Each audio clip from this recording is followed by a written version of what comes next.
ముఖ్యమంత్రి కల్వకుంట్ల చంద్రశేఖరరావు గారి సుపుత్రుడు, మాజీ ముఖ్యమంత్రి, సారీ ఇంకా ఆయన ఇంకా అదే ఉచ్చారణ పోతా ఉంది, మాజీ ముఖ్యమంత్రి కేటీఆర్ ఎవరైతే ఉన్నారో, మంత్రిగా ఉండరో కేసీఆర్ కొడుకు, ఆయన ఇంగ్లీష్ గురించి, రేవంత్ రెడ్డి గారి ఇంగ్లీష్ గురించి నిన్న మొన్న సోషల్ మీడియాలో చర్చ పెట్టారు.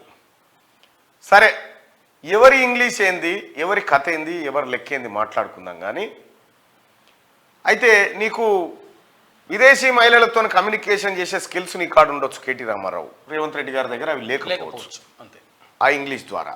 రెండోది ఏంటంటే, ఇక్కడ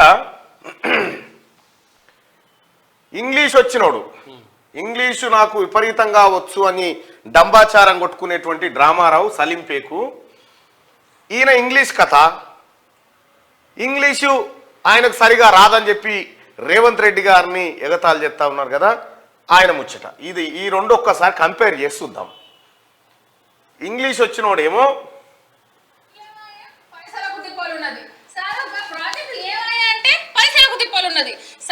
పని చేస్తానే చేయకపోతుంది అంటే ఉన్నది, ఏది అడిగినా మన సర్కారు అడుగుతారని ఎయిటింగ్ చేసేటట్టే ఉన్నారు అందరికి.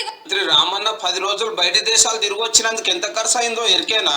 13,22,00,000 మాత్రమే. మొదలు లండను, అటెంక దావోసు.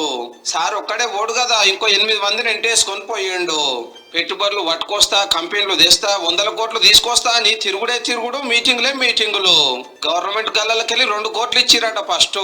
చల్ గవ్వేడ జాలతా ఇంకిని కావాలంటే ఇంకో 7,80,00,000 తీసి ఇచ్చిరట ముఖ్యమైన మంత్రి సార్ అడిగిండని. అయినా చాలలేదని ఆఫీసర్లకు మళ్ళీ దరఖాస్తు పెడితే 3,42,00,000 చదివిచ్చిరట.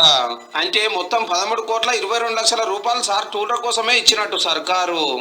కేటీ రామారావు దావోస్ పర్యటన పోతే 13 కోట్ల రూపాయలు ఖాళీ తిరిగేందుకే సరిపోయింది. 13 కోట్ల రూపాయలు.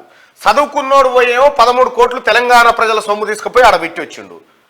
ఇక ఇంగ్లీష్ రానట్టు రాదని చెప్పి రేవంత్ రెడ్డి గారిని ఎగతాళి చేస్తున్నటువంటి పరిస్థితి ఉంది కదా. మరి రేవంత్ రెడ్డి గారు అక్కడికి పోయేమో 37,800 కోట్ల నిధులు తీసుకొస్తా ఉన్నాడు. చదువుకున్నోని కథ, ఇంగ్లీష్ బాగా వచ్చినోడేమో చేసిన దుబారా గిది. ఏమే కేటీ రామారావు, రేవంత్ రెడ్డి గారికి మీ అంత అనర్గళంగా ఇంగ్లీష్ రాకపోవచ్చు, మీ అని బడిబాయి మాటలు చెప్పరాకపోవచ్చు, కానీ భాష భావ వ్యక్తీకరణకు ఒక సాధనం మాత్రం. నాలెడ్జ్ కాదురా బాబు, అది నాలెడ్జ్ అనుకోనే కాదు. భాష వేరు, అది నాలెడ్జ్ అనుకోనే మీ బతుకులు గీడికి వచ్చినాయి. భాష వేరు, జ్ఞానం వేరు. 4 ఇంగ్లీష్ మాటలు మాట్లాడి, లేకపోతే నేనేదో కమ్యూనికేట్ చేస్తా ఉన్నా, నేను ఇక నాంత తోపులేడు అనేటువంటి యాంగిల్ నువ్వు ఇంకా ఫకర్ దించుకొని వాస్తవమైన పరిస్థితికి రా. 13 కోట్ల రూపాయలు జనం సొమ్ము ఖర్చు పెట్టుకొని నువ్వు తిన్నావు.